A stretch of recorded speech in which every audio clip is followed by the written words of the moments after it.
கரூர் மாவட்டத்தில் 832 முகாம்கள் மூலம் 74,954 குழந்தைகளுக்கு போலியோ சொட்டு மருந்து சிறப்பு முகாமை மாவட்ட ஆட்சித்தலைவர் தங்கவேல் குழந்தைகளுக்கு போலியோ சொட்டு மருந்து வழங்கி முகாமினை தொடங்கி வைத்தார். மாவட்ட ஆட்சித்தலைவர் தங்கவேல், மேயர் கவிதா முன்னிலையில் கரூர் பேருந்து நிலையத்தில் குழந்தைகளுக்கு போலியோ சொட்டு மருந்து வழங்கி முகாமினை தொடங்கி வைத்தார்கள்.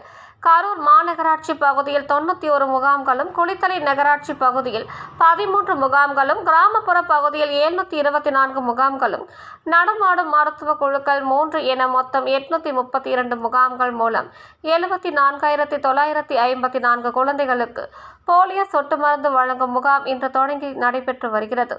இந்த முகாம்கள் கரூர் அரசு மருத்துவக் கல்லூரி மருத்துவமனை, அரசு மருத்துவமனை, ஆரம்ப சுகாதார நிலையங்கள், தேர்ந்தெடுக்கப்பட்ட துணை சுகாதார நிலையங்கள், அங்கன்வாடி மையங்கள், பேருந்து நிலையங்கள், ரயில் நிலையங்கள், பள்ளிக்கூடங்கள், சில பொது இடங்களில் நடைபெற்று வருகிறது.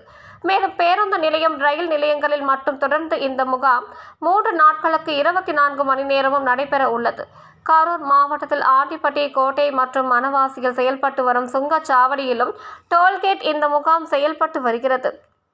இந்த நிகழ்ச்சியின் போது மாவட்ட வருவாய் அலுவலர் கண்ணன், மாநகராட்சி ஆணையர் சுதா, சுகாதார பணிகள் துணை இயக்குனர் சந்தோஷ்குமார் மற்றும் அரசு அலுவலர்கள் உள்ளிட்ட பலர் கலந்து கொண்டனர்.